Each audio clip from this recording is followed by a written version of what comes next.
For those who don't know, we're entering into a new year according to the Most High, the real spring, not the spring Babylonian solstice that they talk about. The real change of seasons happens sundown March 15th. That's the new year according to the Most High, according to the cycle of Sabbaths. And I'm going to do a little explanation at the very end of the lesson.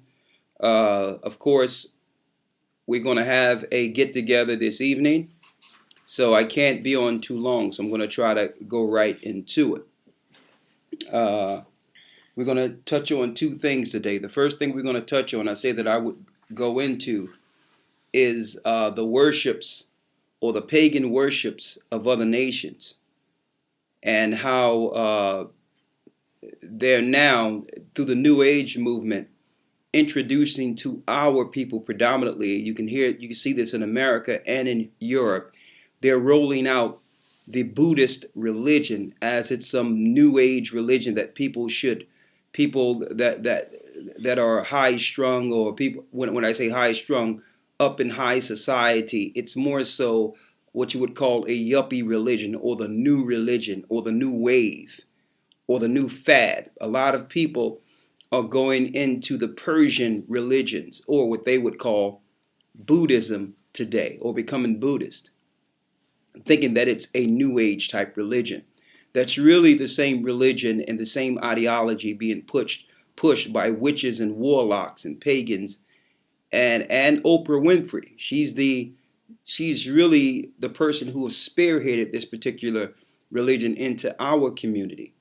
But outside of that, even before she came on the scene, speaking of particularly going into Buddhist, before she came on the scene, we had the Tina Turner story that was promoted amongst society. What love's got to do with it?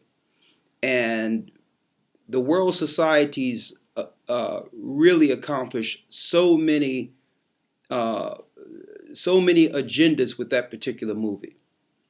Number one, they made black men out to be nothing but terrorists against women. That's number one.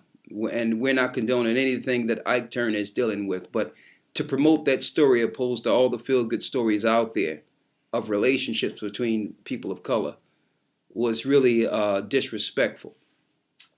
They was able to move the women's liberal movement in with that particular movie.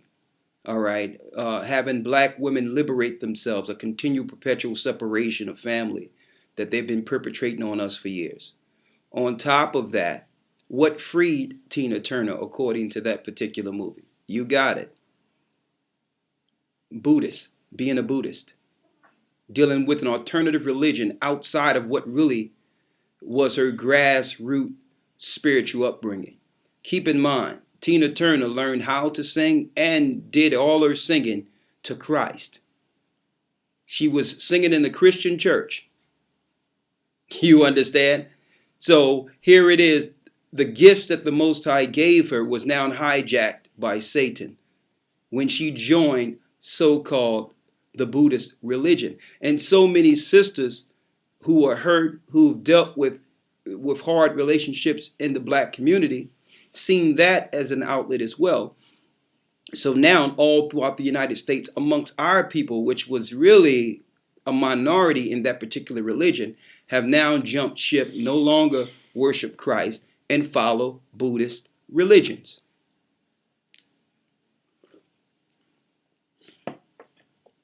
Why is it now that that particular religion, that Asian religion, that old ancient religion, have now become the passé religion?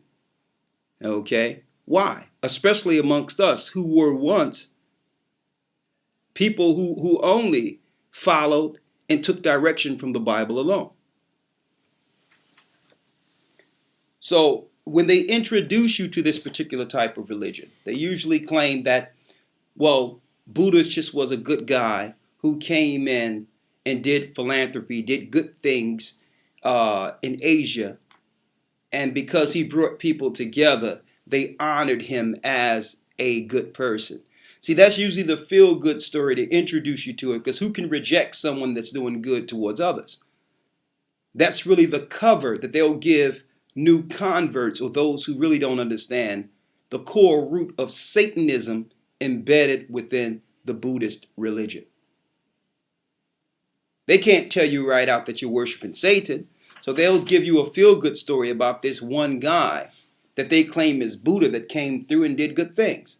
Well, then I have questions for Buddhists concerning that particular story. If that's so, and Buddha was a good guy that did good and all these things, why is it that there's not just male Buddhists that's worshipped, but there's also female Buddhists that's worshipped? A full woman worshipped as a Buddha. So really, that feel-good story about one guy doing good is really a trick or a trap, so that we can try to, in our minds, compare that philanthropy to what we believe to be our Lord and Savior Christ. So they'll use that male story in comparison to make you think, well, y'all have Christ, we have Buddha, but that's not the case at all. It's really Satanism.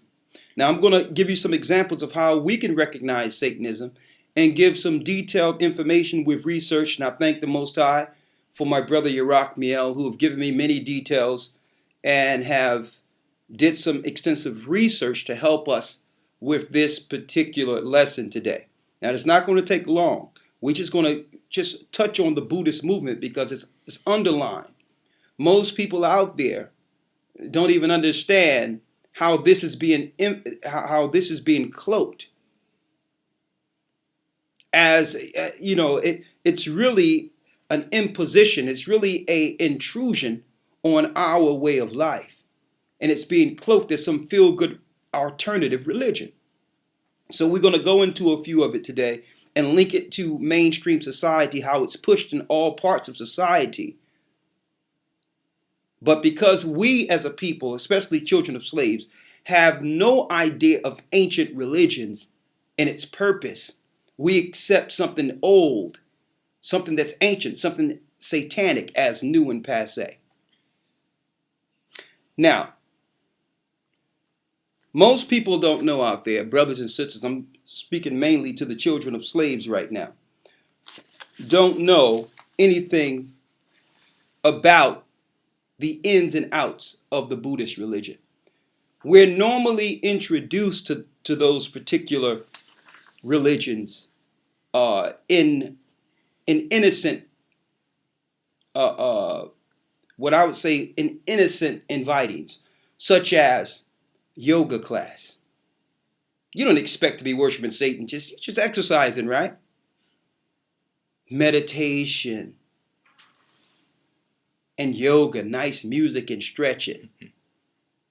You can stretch without it being yoga. So what's really going on? What is the underlying spirit behind that particular practice? Yoga classes, that sounds chic. That sounds what they call in our world sexy. Then they have, and I grew up doing it, invited into karate classes or martial arts class.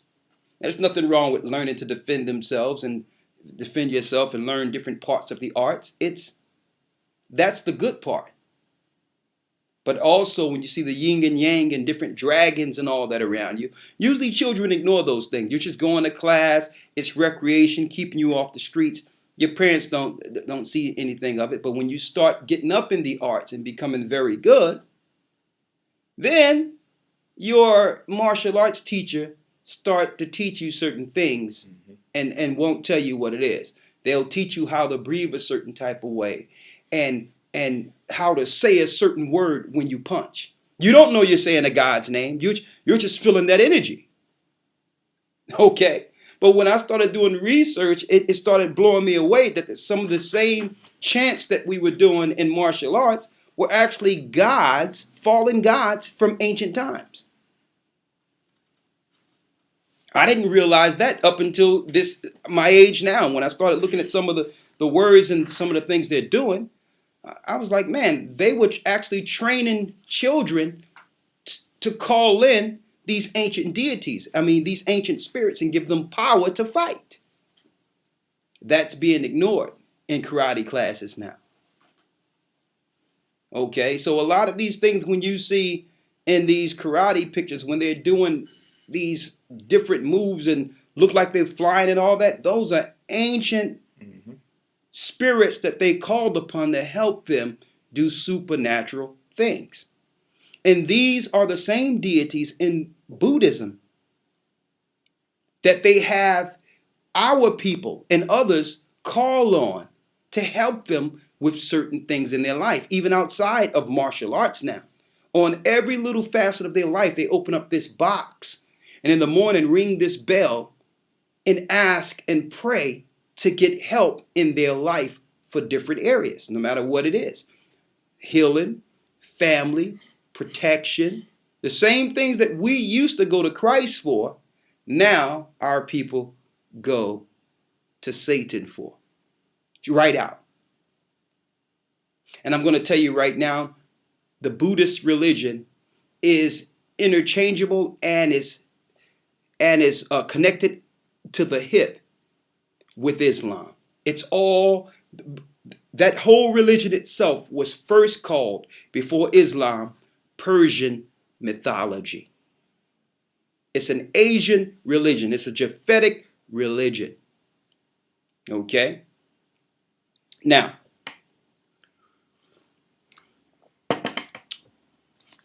to touch on these things. We have the two Babylons? Let's get that. Let's get the images of Asia, of the so-called virgin child with mother. All right? Now, I go deep in depth into these particular lessons, usually during the academy. And there are some things that we're going to bring out in the academy this year, dealing with Satan's seed on the next level. And I think that's the second week of the class, right? Yeah. The first week is creation, and the second week is tracing Satan's seed. Mm-hmm. Well, we have done some extensive research that add to tracing Satan's seed that encompasses this particular lesson, that actually let you know that beyond any shadow of a doubt, Satan himself also had children in this earth, not just the fallen angels. So in tracing Satan's seed, we're going to go into that. All right? So when you hear about some of these legend stories of Zeus and all these different gods who came and dealt with women and bear Hercules and all that, they're hiding Satan's interaction with mankind. And I'm going to go into that the second week, which is 3 weeks from now, and tracing Satan's seed. But it all encompasses really into one. I'm just concentrating on the Buddhist religion because we begin so much email and others who seeing that our people are leaving the churches based on the overturning of the true relationships that we used to have in church. And now our people relate Christ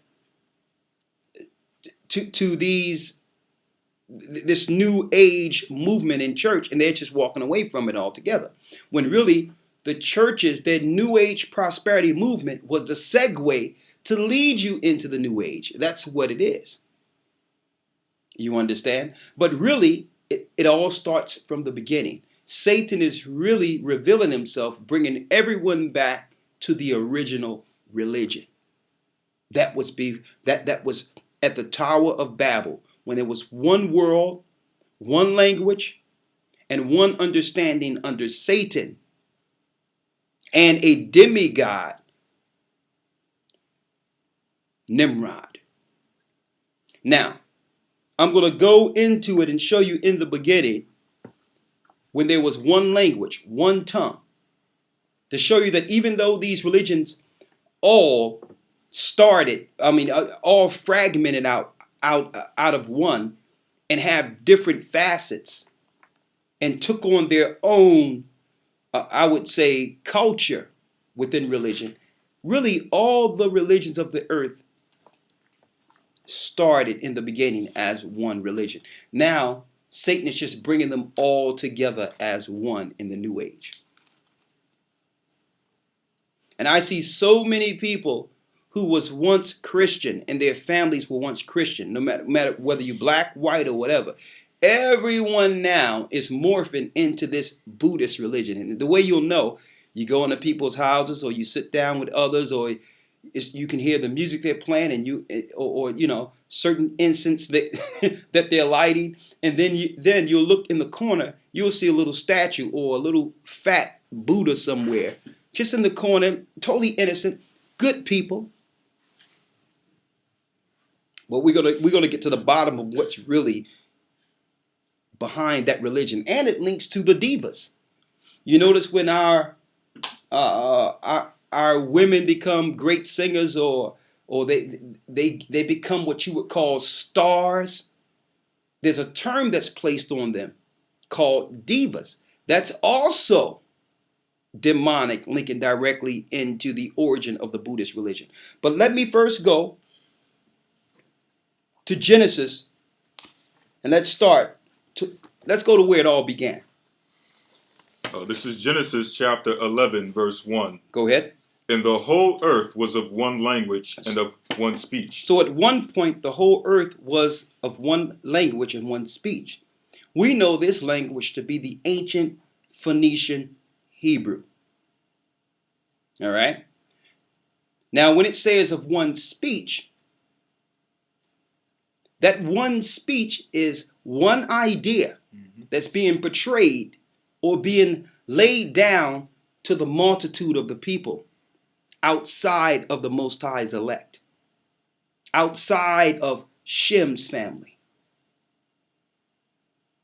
That means all the people was under one worship, one understanding, not under the Most High God. Outside of Shem's family, the whole nation was voluntarily, knowingly worshiping the fallen. Read.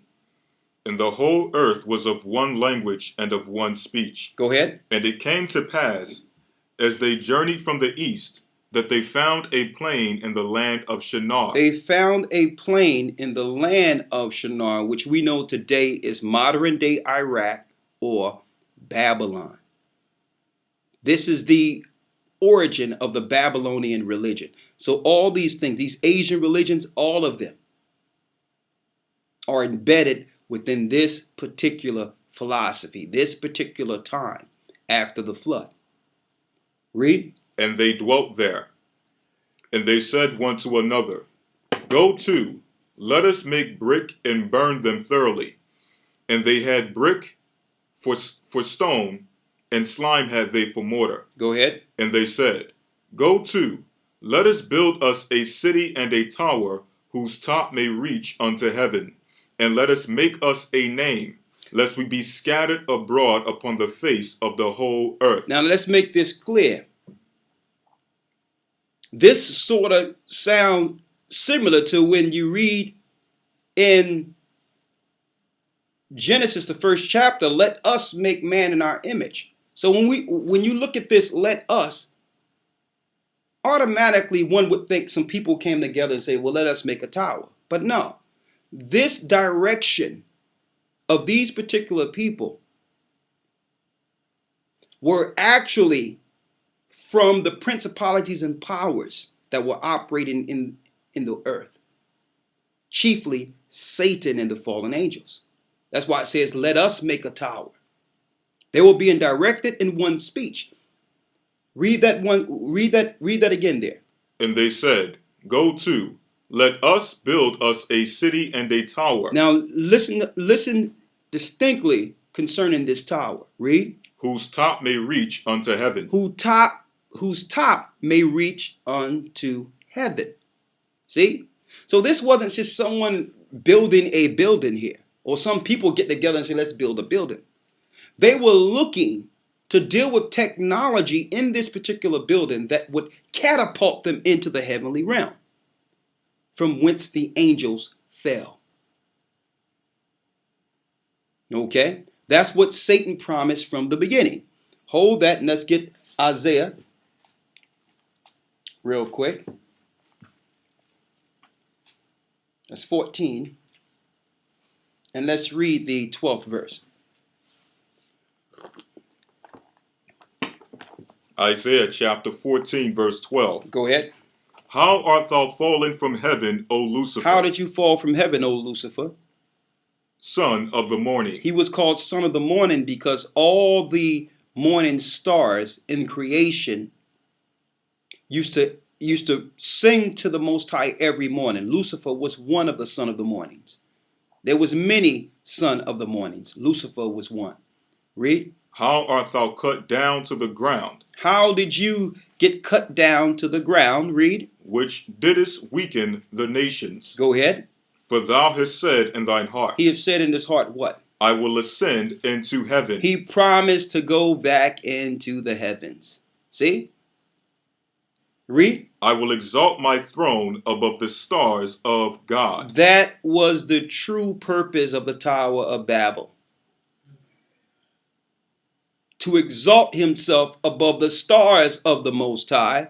Read. I will sit also upon the mount of the congregation in the sides of the north. Also, he's saying that he will control the gates and portals of the Most High. This is the message that Lucifer gave to those who would follow him. That he will be like God. He was from there. And if they help him, he will actually help them in this earth, and he will take those that are obedient to him with him. See? So it wasn't some people just building a building, a nice tall skyscraper. No. This was an ideology. This was a mission, technology that they would utilize to get into the heavenly realm. Chiefly operating with the son of Satan at that time, Nimrod, as the king of earth. Satan have always operated with the kings of this earth since ancient Babylon. Right? So when you look at the kings of Egypt, on and on and on, the kings of Persia, on and on and on. These are all kings that are linked directly with the fallen one. So I don't care what religion they use to cloak their true intentions. We know that according to the Bible, this is the mission at the hierarchy of all religion. Let's go back to Genesis 11. The book of Genesis, the 11th chapter, and the 5th verse. Go ahead. And the Lord came down to see the city and the tower which the children of men builded. Go ahead. So now, to show you that this mission in one speech in this building was against the Creator. This wasn't the Most High's mission. This was Satan's mission. And you're going to see that America's and the European world's mission is embodied in that same mission at the Tower of Babel. Under the same mission by the same God. Some people might ask, what does this got to do with the Buddhist religion? I'm going to show you. Okay. Buddhist is really I'm going to put it out there. Buddhist is really the religion of this earth that's right next to right out calling on Satan himself. You might as well join the Church of Satan. It's the next level. Okay? It's the next level of Satanism. And it's cloaked, but I'm going to get there in a moment. Read. Verse 6. And the Lord said, behold, the people is one. The people is one. And they have all one language. And this they begin to do. And now nothing will be restrained from them, which they have imagined to do. So that means if they're not stopped, and if the Most High don't stop the gods that are leading these particular people, they will actually accomplish their mission to go into the heavens and to be like the Most High and fight against the Most High. See, that's the true mission. That's the true agenda of religion. Religion don't have anything to do with, as they say, being peace and family oriented and coming together. No. Satan's coming together is to help him with his mission. That's his mission is he is bound. You have to realize this spirit who was once in the heavenly realm have been banished and bound to our terrain. He hates here. He hates being confided to our terrestrial plane. He hates it. So the mission is to get all the people, let them get all the peace and come together, because if they can come together, he can now bring his agenda with them so that they can use their sweat, labor, their prayers, everything to help him accomplish his mission. He don't care about us. He don't care about you. He have a mission. So, but first, he must appear as an angel of light and bring the people together. See? The Tower of Babel, right? Tower of Babel. Give the people what they need. Give them tranquility. Give them religion. Give them Christmas. Give them tradition. Have them feel good. But as long as their spirit is working for the other side, outside of the Creator, to help Satan accomplish his mission, that's the true purpose of religion. That's why I say we don't deal with no religion. We're the children of God. We're the children of Israel. I have no need of dealing with any religion. And when people say, well, you're dealing out of the Bible, that's religion. No, that's what you were taught. Okay? These are our laws, statutes, and commandments. These are our bylaws. Okay? That's like saying that someone following the Constitution in America is a religion. No, these are our bylaws. This is our message from our Creator. It's not a religion. It's a way of life. Okay. Finish reading. Verse 7.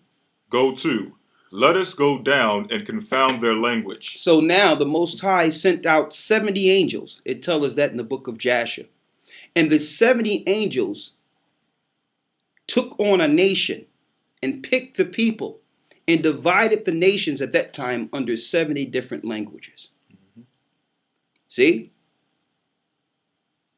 Why? Because if they all understood the same thing, they would be able to continue to build this technology that would actually get Satan back to the heavenly realm. See, there's physical technology in this earth that can be used. Okay? It can be used to actually operate and help others from this terrain operate into the spiritual realm. Okay? But it needs physical matter now because Satan have lost his power. So they would have to rape the earth and get different types of metals and different types of things and work hard to build this construct. But nonetheless, the Most High says that if he would have allowed them to do this, they would have accomplished it. To tell you that there's technology in the earth that can actually get people out past our firmament. To prove that, they're accomplishing it now. See? They are accomplishing it now. They have now set their nest amongst the stars like the book of Obadiah said they would. This is what they were trying to do from the beginning. Religion is just I would say, the initiation into getting the people to first come together as one for the mission. Okay? That's just the base initiation. That's what religion is. Once you have the people as one, like in the Tower of Babel, then you can use them because they will work in your corporations to build your construct. Sound familiar? It's the same thing, brothers and sisters. And I wanted to go here because really being a Buddhist, that's more dangerous. That's more hell-bent. That's way in Christianity in itself, the paganism is wrong. But if they can get you out of the Bible into this, you're done. At least there's some connection to Christ if you hold on to the Bible. The Bible is still the true book. But being a Buddhist moves you out of that realm to the point where you're only controlled by the Asian gods, the Babylonian gods. And you come to them for everything. You no longer depend on the Most High. And guess what? A lot of your blessings are heard. I mean, a lot of your prayers are heard and you receive them as blessings. I'm going to go there because even in the Buddhist religion, Satan at the top tells you that he'll give you things.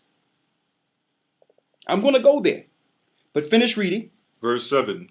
Go to, let us go down and confound their language. Let us go down and what? Confound their language. Confound their language. So he sent 70 angels to break the earth down into, at that time, was 70 different dialects. 70 different languages. Now, there's many languages because a lot of languages fractured off of those 70. But originally, there was 70 different languages that confounded the Tower of Babel. Read. That they may not understand one another's speech. So now that they can't understand each other, what? They can't communicate. It tells you in the book of Jasher, the book of the upright one, is that because they could not understand each other, bricks would fall down and hit others and kill people. And keep in mind, the building became so tall in height that it would take 1 year for one brick to get from the base to where they were before the tongues were confounded. It would take 364 days for one brick to get from the bottom of the earth to the top. To the terrain to the top. 1 year it would take a brick, right? Mm-hmm. That's how tall this thing was. But sooner or later, now that people couldn't communicate, when one says lift up the brick, one would think to let it go. And it was the bricks were coming down fast. From a year's time, the speed would come down and just smash people on the way down. Started killing each other off to the point where the people left off from building it. They couldn't understand each other. See? But how did Satan accomplish his mission into bringing the whole world into one language and one speech again, like ancient Babylon? What did he do? He gave us the technology in this earth of the computer. Mm-hmm. Doesn't matter what language you're in now. You can speak fluently and get a relationship with someone speaking a different language right now on your computer. Get to know everything about them, and the computer will translate it for you. Mm-hmm. Right? Read on. Verse 8. So the Lord scattered them abroad from thence. So the Most High scattered them abroad from thence. Read. Upon the face of the earth, of all the earth. And they left off to build the city. See that? And they left off to build the city. But when they left off to build the city, even though they spoke different languages, the religion and the ideology and worships that they learned in the land of Shinar continued in their respective areas, thus giving you different religions with the same core base in different languages throughout the earth. So one person may call it being a Buddhist. Another person may call it Islam. Another person may call it today, not knowing that Christ wasn't dealing with paganism. We'll call Christianity one thing, when really it's all the Christianity we have today is ancient Babylonian. It's not the Christianity that Christ gave us. And that's why when we mention the word Christians, we're very careful with that. To say that we don't renounce Christians, because the true patriarchs of Christ and the disciples were called Christians. But we make sure we put that out there that we are pre-Constantine Christians. That's the difference. The Christians today are the pagan Christians. We're being taught the Roman understanding, taking us back into ancient Rome and paganism and their traditions. just using Christ's name. See, but those that were before Constantine, before the integration, were the real Christians. So we don't denounce Christians. We denounce the Christians that are taught and that believe the ideology and the religion that came with the Constantine pagan infiltration. That particular religion, because Rome itself got all their ideologies and religions from where? You got it, ancient Babylon. But Rome was on the next level with it too, because they were also linked to the fallen gods, with their giving their children to fallen gods, including Satan himself. And we're going to go into that next week, but I wanted to put that out there. I want to touch on the Asian side and the Buddhist side first. And next week, we're going into Rome and the demigods of Rome. All right. So now they went off and they went and took their religions into these different areas. Right. Now you have the Babylonian religion in one part of the country of Asia, could be China, whatever the case is, under the sons of Japheth. And they're calling their thing one thing, but it's really deeply rooted with ancient Babylon. I'm going to show you some pictures in a moment. Give me one moment here. All right. Now, let's show the brothers and sisters some of the statues that was from ancient Babylon, an example. This is the two Babylons, the papal worship, proved to be the worship of Nimrod and his wife. Nimrod and his wife. By Reverend Alexander Hislop. Go ahead. Now look at these images real quick. Put them right there. See these images right there? See them? One of them look Asian, right? Right here. Asian. Look at the images. Right?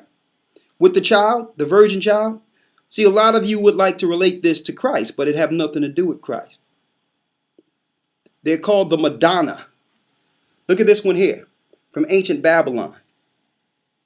They call the Madonna. See? So some people might ask, well, how is it that these same images of Christ, similar stories of Christ and Mary, were in ancient times before Christ was born? And see, a lot of the religions and a lot of these atheists use that fact as a point of claiming that the Bible is plagiarism, and that Christ's story is only from ancient times, when that's not the case at all. Okay? Number one, Satan is not an originator of anything. So he knew the story of Christ going forward. He knew the stories, but he hijacked it and did something satanic with it. Now, number one, the virgin child of ancient Babylon is Semiramis, the mother of Esther or Easter, who came down in the river Euphrates in an egg, which is written of in this book. And the son, the virgin child, Tammuz, is supposed to be the incarnation of Nimrod. And they say that Nimrod was born without a father. Now, this is the ancient Nimrod that's worshipped during the same Tower of Babel. Now, I'm going to give you an image here before your screen. One moment. Here's an image of a Buddha, female deity.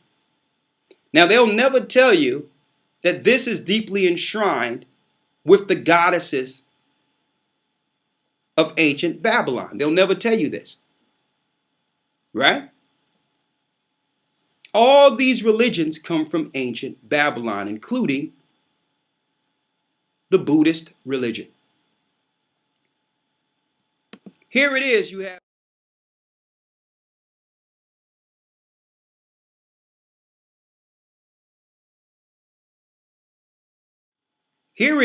we have guys worshiping a male Buddha.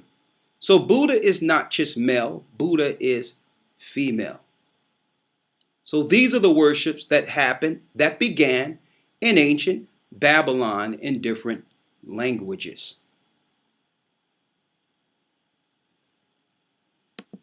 So when the Catholic Church go out for missionary into any respective area outside of their dominion, they usually go to each society and say, well, you may call the god or goddesses this, but we call the god and goddesses Mary and Christ, in relation or an introduction to their Christianity, introducing their Christianity to an area who have never heard of our modern day Christ in their language. So they'll just relate our Christ and the Bible's Mary to the gods and goddesses of the earth. Now, how are they able to do this? They know that all these stories correlate beginning with the religion from ancient Babylon. So Satan sent out missionaries, not to bring people together under the Most High, but to bring them together under his one world religion so that he can use their spirit and their work and their labor to get back into the heavenly realm. Now, I need you to read Isaiah real quick. Go to Isaiah 42:8.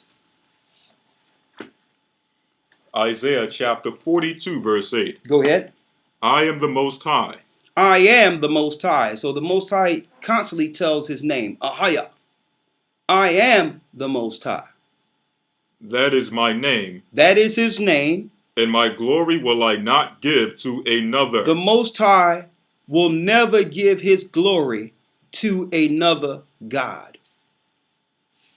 He will never give his glory to another God.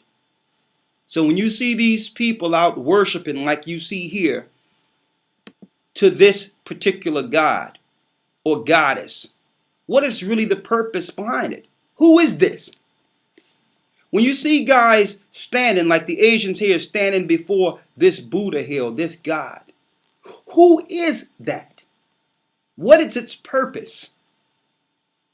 Right? And see, and that's why all these religions try to downplay the Bible and exclude the Bible, because the Bible actually fervently fight against these particular practices. These practices opens the door for demonic forces to operate and to control people. And I'm going to show you that in a moment. Read. Neither my praise to graven images. Neither my what? My praise to graven images. Neither my what? My praise to graven images. The Most High will never give his praise or do anything that people will praise graven images and claim it's him. So look at this graven image here. If that's not the Most High, then who are they worshiping? There's only two powers. Who are they worshiping? I'm going to show you in a moment. I will show you in a moment. Go to Psalms 96 real quick.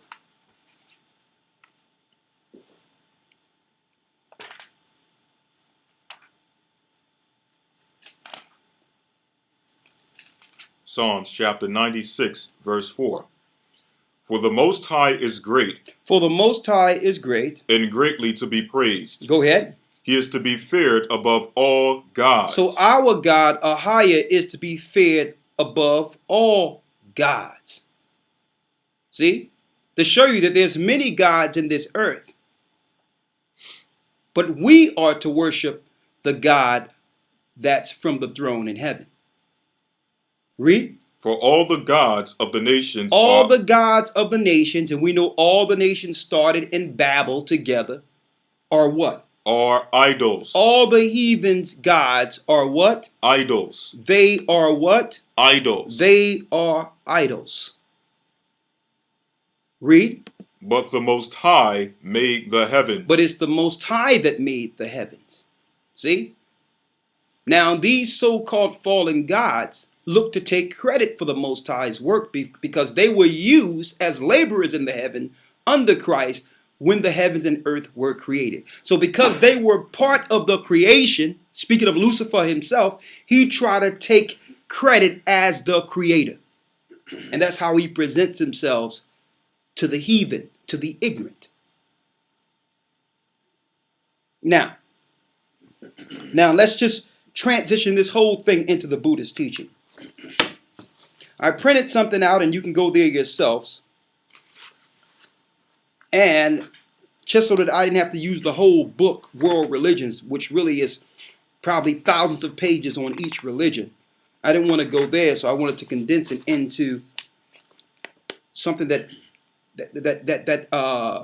enunciate or just magnifies certain points that we need to know, so that we have a conscious understanding of what we're dealing with this particular religion and avoid it. Okay, because it's never introduced as Satanism. It's always introduced as what? It's always introduced as something that's beneficial to help us prosper, to help us meditate, to help us meditate, to help us relax, to help us channel. So what are you relaxing for? What are you meditating for? What are you opening yourself up for? Is what they're not telling you. So you can go there yourself. You can actually put this in because I just wanted some information that can give you bullet points on each god that's worshipped that they will never tell you in the introduction of the Buddhist religion. They'll tell you right out that being a Buddhist was just being nice to others and treating others the way you would want to be treated. Who won't accept that? But I need to know who's this. That's what I want to know. What this got to do with me doing nice towards other people? Who's this character with 4 arms? We're going to show you. I need you to read this on Buddhist Gods and Goddesses. You can actually get this yourself. And this is actually an introduction into what we'll be teaching on the fallen gods in the academy. I just wanted to put this out there now. Buddhist gods. Read right there. Buddhist gods. Buddhist people don't refuge gods, but they only ask help from gods. They only ask help from gods. Read. Lots of Buddhist gods can be attracted to you by mind requesting. See? They can be attracted to you by mind requesting. So when you seen that movie, What Love's Got to Do with It, and Tina Turner was actually using this bell and ringing this bell to this god, she was requesting something from this particular fallen deity or demon. She needed power to separate herself from Ike, or to get the spirit to attack Ike to stop Ike from actually dealing with her. Since they want to use that as an example, I will use it as an example. She used spiritual intervention to fight with her against that brother. Okay. Read. It says lots of Buddhist gods can be attracted to you by mind requesting. By mind requesting. So you must yourself voluntarily request it. It's meditation. That's meditation. Mm-hmm. That's meditation. That's why you're relaxing and allowing yourself to be entered through meditation, channeling. And see, and that's why a lot of these martial art teachers and all that can do some supernatural things in the arts. They were able to open themselves up to the next level and be entered by demons, by spirits. Read. If they take your requesting into consideration, they will show it by dream or some sign. See, they usually will give you a dream or a sign that your prayer or your requests have been heard. See? Read. These dreams can be seen by you or your family member who has best precepts. Then you need to transfer merit for that God by doing big merit work by yourself. Lord Buddha said practicing of devotion to Triple Gem, observe 5 precepts, Dharma learning, donations, You have to do Dharma learning, donations, and develop wisdom, help to born in own desired heavens. Among these 6 heavens, to Zista, heaven is special heaven where you have only real Buddhist gods, goddesses, and Bodhisattva gods. Now, you notice how they talk about the gods of the heavens, right? You would think it's speaking of the gods of our heaven, but it's not. Because also it tells us in scripture, even in Enoch, that there's fallen angels that's restricted within the heavens that's called the Gregory, that are restricted and can't go out into the upper heavens, but they must be confound in the inner heavens of the earth. See, these are the demons that you see operating all up and around on what you would call so quote unquote UFOs that are controlling your leaders of this earth. They're the Gregory. See? You must acknowledge these particular gods, these fallen gods that are actually confided or confounded or restricted within the heavenly earth, the heavens within the earth. Now listen to this clearly. I want you to name some of these, the name of the heavens. It says here are brief descriptions about the 6 heavens. Here's the 6 heavens that you must worship to in being a Buddhist. It says Katir Maha Rajika. Now, how long have that heaven existed according to this? The name of the main god. Go there. It says Sato Ra Aram. Salaki for the pronunciation. Satara Aram. Gods. It says 9 million. Saying that this top god of the heavens was living for 9 million years.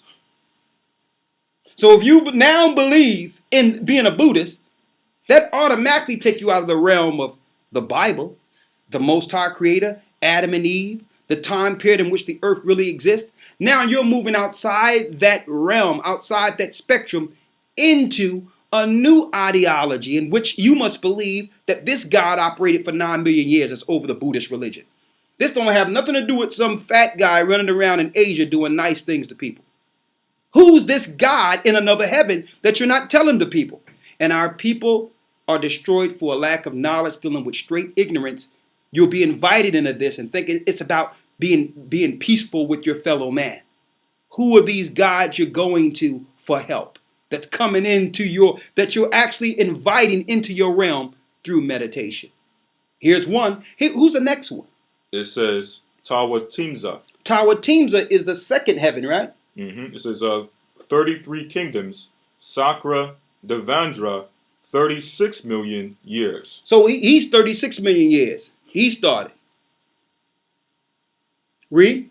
The third is Yamaya, fresh-minded gods. So Yamaya is fresh-minded gods.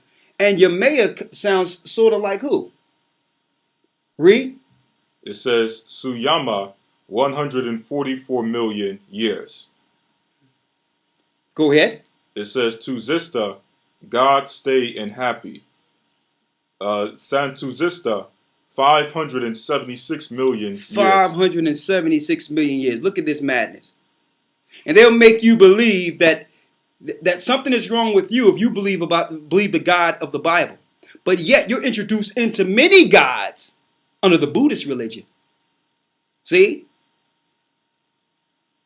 It's not about meditation. It's not about peace, brothers. It's about, brothers and sisters, it's about having you relax and focus on the names they give you to enter your realm, to enter your home. And I'll tell you this, the majority of the time when you let them in, they never leave. They don't leave. You're talking about top forces. These not the small demons that may come into your house through sin. Okay? You're calling on some of the highest deities to enter your home in the Buddhist religion. Satan is now coming to the next level in which he's actually putting strongholds on houses through this religion. Because sin, alcohol, drugs, all those lower levels of Satanism is not fast enough for him. So now they're introducing the New Age religion in which you are actually calling in strong demonic forces that may never leave. And then eventually they take over you. And your mommy who just wanted to separate herself from a relationship is no longer mommy. Okay? That's something else in there. What else we have here in the Buddhist religion? It says, go ahead. I need you to get there. It says, name of heaven, number 5, Namana Rati, heaven of God's new creation. Name of main God is Suna Mita. Lifetime in human years, 2,304 million. So lifetime in human years, he's how old? 2,304 million. 2,304 million years old.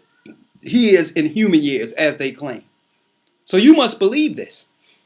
So and guess what? When Buddhists operate and meditate, they do believe it because they are told by these particular spirits. Mm-hmm. Okay? These are how these spirits operate. Now, I need you to go here real quick. Read the Sataraman gods. The Sataraman gods that are spoke of in the Buddhist religion. It says Satara Waram gods. 4 main gods rule in 4 directions of the world. 4 main gods rule in what? In 4 directions of the world. In 4 directions of the world, read. In 4 inhuman types, from heaven of 4 regions of Qatar Maha Rajika. These 4 gods, also called as Satara Waram gods, and stay under rules of God Chakra Devendra. These 4 gods separate some devil leaders for protect virtuous Buddhist people. Read it again. It says these 4 gods separate some devil leaders for protect virtuous Buddhist people. Now, what's going on here? Satan, being the plagiarist he is, they have taken this from the 4 winds of heaven that you read all through the Bible. In Revelations, the 7th chapter, when the Most High told the angels to seal from the 4 winds of the heavens, they got 4 demons on the other side that you must worship to, that's supposed to be parallel to the Most High's 4 angels of the winds. Okay? Now, just say hypothetically, and it's not, that they were the 4 angels of the winds. Are you supposed to worship them as gods? And that's why Paul said, let's get it in Colossians, about the involuntary worshiping of angels. You're not supposed to take these gods or these angels, which another word for them are gods, and turn them into worship. And see, and that's what the religions have done. Because Satan, don't forget why Satan fell. His main argument against the Most High, that the Most High told all angels to come to minister to the image of the Most High on earth. That angels were supposed to minister and help and follow the behest and the prayers of people. And Satan was like, no, I'm their superior in creation. They should worship me. So when Satan was banished to the earth, he made it where people will acknowledge and worship the angels instead of it being the other way around. Let's read the involuntary worshiping of angels. Colossians chapter 2, verse 18. Let no man beguile you of your reward. Do not let any man take your reward away from you. And I want to tell this to the brothers and sisters who may be considering the Buddhist religion, who think that there's something spiritual or high level spiritual on the right hand side, and it's embedded in Satanism. Don't let no man take you from Christ. You'll be better off, and even though Christian is pagan, you'll be better off staying in the Christian church. You're more safe there because at least you have Christ, according to your understanding. You go into that, Christ is taken out altogether, and without Christ, we're nowhere.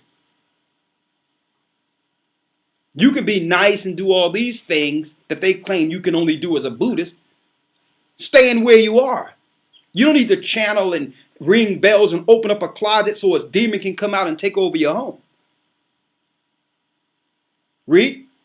Let no man beguile you of your reward. Don't let any man beguile you of your reward. In a voluntary humility. In a voluntary humility of what? And worshiping of angels. And worshiping of what? And worshiping of angels. And worshiping of angels. See? It's an involuntary humility, which means normally it will be introduced to you as something harmless. But really, you're being told to worship something in between yourself and the Most High, which is totally satanic. Because you know who's between you and the Most High? Normally, if it's not Christ, you got it. Lucifer. He's the alternative. He have turned himself into different gods with different names because at the Tower of Babel, the languages were split. So Satan is called one thing in one area and another thing in another area, but they're all the same God. So when you hear this statement that, well, you may worship this and I worship that, but we all worship in the same God, to a lot of degrees, it's true. But it's not the creator you're worshiping. It's Satan. You just took on another name that was given to one society or another society due to the split at the Tower of Babel. But all in all, it's still the God of the Tower of Babel. Read on. Read that again. Let no man beguile you. This is Colossians 2:18. Go ahead. Let no man beguile you. Let no man trick you of your reward in a voluntary humility and worshiping of angels. Go ahead. Intruding into those things which ye have not seen. Intruding into things which thou have not seen. Vainly puffed up by his fleshly mind. See that? Don't walk into the unknown and start dealing with the unknown. Okay? Just because it's something new outside of what you've been taught in captivity. It's not new at all. It's ancient. You're dealing with some of the highest level stronghold demonic forces from ancient times. That's what you're dealing with in the Buddhist religion. Now let's go to this divas thing.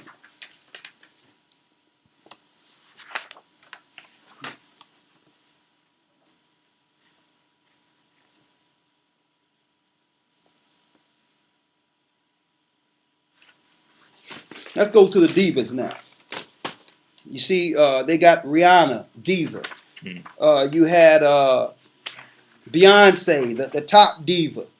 You had Madonna, which was called a diva. You had our sister Whitney, may the Lord bless her soul, that was called a diva. Types of divas in Buddha mythology. Let me show you this diva, right? This demon. That's the name it should be. When they take on these alternative, what you would call identities that they have entered them. And when they become this new person, even though they're one person, they're innocent, they let the diva demon take control. Hey, it's real, brothers and sisters.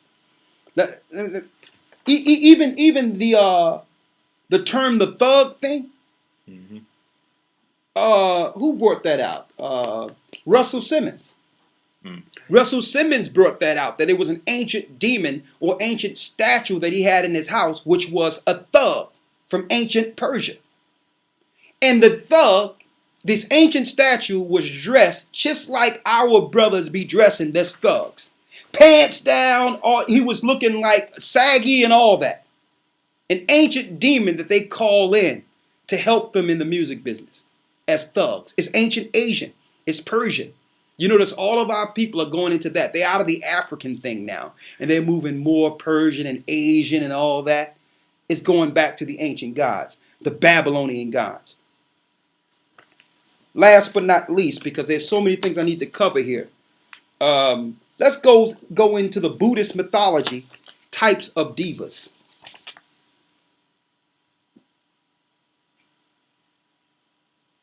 The Buddhist mythology, types of demons. That's what it should be called, types of demons. But it says types of divas, right? Right? Mm-hmm. Before you go there, I need you to name the main divas. The main divas of the Persian, or what you would call the Buddhist religion. And these are divas that are called upon through prayer in the Buddhist religion. Name all of them. It says Agni. Agni is one diva. Indra. Indra is one. Soma. Savitir.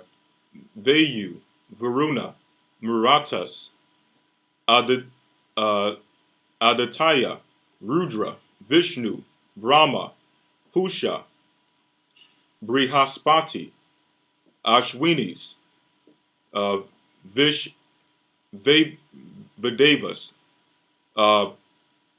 Prithvi, Salakia once again for the pronunciation. Go ahead. Indian names. It says Dayayus, Antar Riksha, Dishas, Morda, and Prajapati. Prajapati. These are all the divas of the Buddhist religion, of ancient Asia. They won't tell you this. And sometimes through initiation, they will actually let them belly dance and all that to bring in some of the spirits or the divas in them to entice men through lust. Similar to how we do it in our earth today with our sisters swinging around poles and getting this alternative person that comes into them while they're dancing and all that. That's the divas. The deceptive divas that lead mankind to lust. There go your Buddhist religion.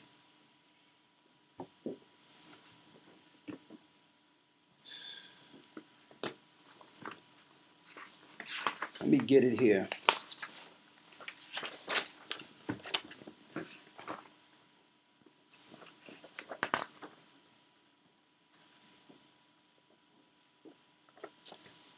The powers of the divas. Read that right there.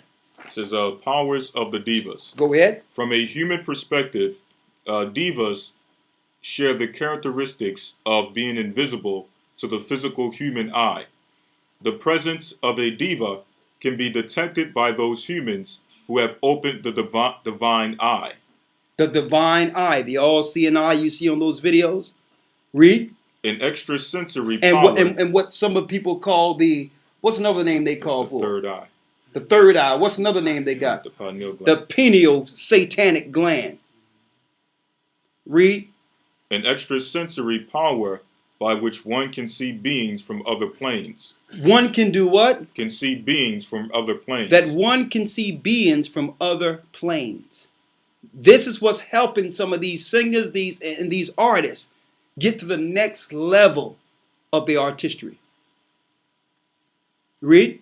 Their voices can also be heard by those who have cultivated a similar power of the air. Most divas are also capable of constructing illusory forms by which they can manifest themselves to the beings of lower worlds. Higher and lower divas can have divas even have to do this between each other. Devas do not require the same kind of sustenance as humans do, although the lower kinds do eat and drink. The higher sorts of divas shine. These are demons, folks. With their own intrinsic luminosity. Divas are also capable of moving great distances speedily and flying through the air. Demons. Although the lower devas sometimes accomplish this through magical aids, such as a flying chariot. A flying chariot. What is that? That's your so-called UFOs that be hiding in Area 51 and all these areas. They're actually using those vehicles to fly within the heavenly realm, within the firmament. There go your divas. So when our people, I'll need you to finish reading. So when our people turn over into the dark side within the industry and take on that term diva, they're telling mankind that they have accepted this a demon to control and to direct their path and career. See? This is the Buddhist teachings, brothers and sisters. That's the stuff, and they're taking over. And I don't know if a lot of you, whoever went to college, I don't know if a lot of you, but as soon as you go to college, what do they introduce us to? Alternative Persian mythology religion. That's one of the first courses they introduce us to when you go into college. I know. Giving you that alternative, trying to break you from that base and that foundation that cultivated you up until that time. They break you from that. Here it is. They teach you evolution. They teach you all these things outside the Bible, and they introduce you to Persian mythology. That's one of the courses you can actually take. As a minor, they would just give it to you so you can get some extra credit, when really they're opening you up to divas, demons, and different spirits, breaking you from your cultural foundation. Usually it's the church and the Bible. Right? Read on. It says, humans are said to have originally had many of the powers of the devas, not requiring food, the ability to fly through the air, and shining by their own light. Go ahead. Over time, they began to eat solid foods. Their bodies become coarser and their powers disappeared. Now, I need you to read these bullet points when it comes to the Buddhist, right? Mm-hmm. Where you leave off at here? Uh, All right. I need you to read here. Buddhist divas. It says, Buddhist devas are not immortal. They're not immortal. They live for a very long time, finite periods of time. They live for very long, but finite periods of time, ranging from thousands to billions of years. Now, go down here. I can't read them all. Go Buddhist divas. It says Buddhist devas are not to be worshipped. Now, divas are not to be worshipped. Read. While some individuals among the devas may be beings of great moral authority and prestige, and thus deserving a high degree of respect. No diva can be a refuge or show the way of escape from samsara, or control one's rebirth. Claiming that there's certain spirits that can control you coming back into the earth, which is another deception under the Buddhist religion. They teach you that you live over and over and over again, which is a bold-faced lie. One of the greatest tricks Satan has played on mankind is to make you believe you have another opportunity so you can waste the one you're living with now.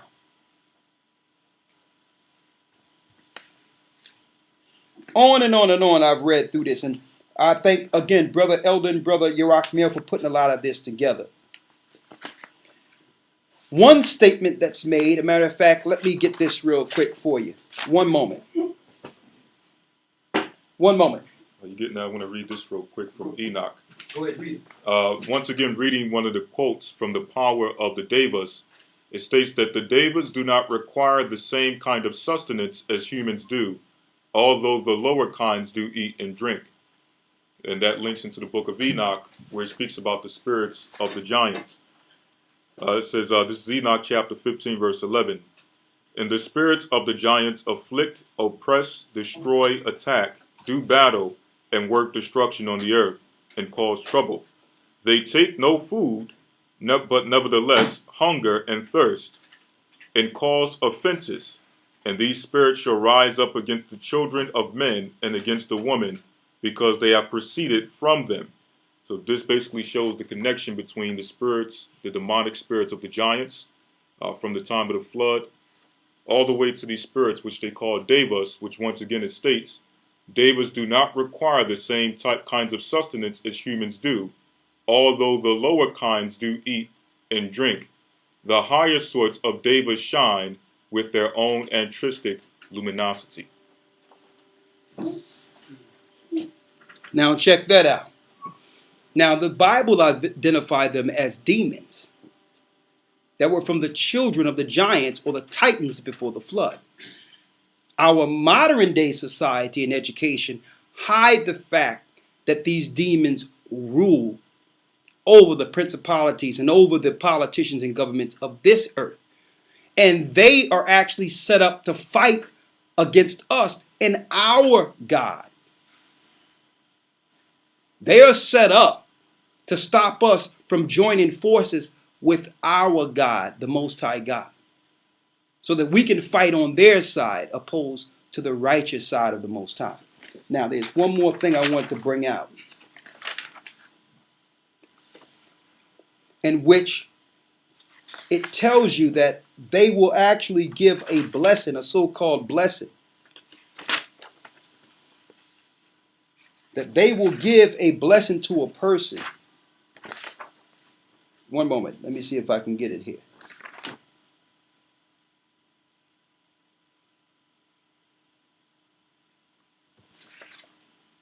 That they have many names, but if you purposely call on the right name, that they'll actually give you even more if you just worship him right out. He have many names, but if you call on the top name of Satan, then you can get even more. Okay, let me see if I have that here. One moment here.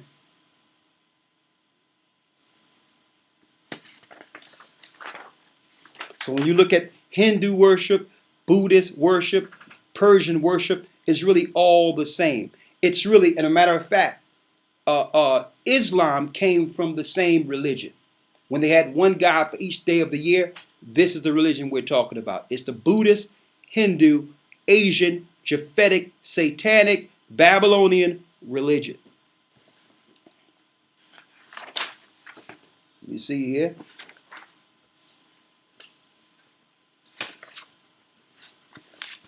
All right.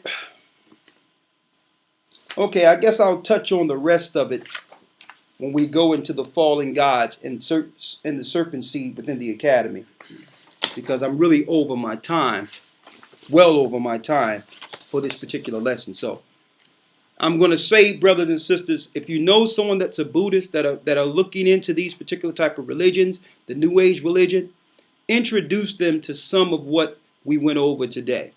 A lot of the references we have, we can actually give those references to you so that you can protect yourself from the involuntary worshiping of angels and demons and not fall to the New Age movement.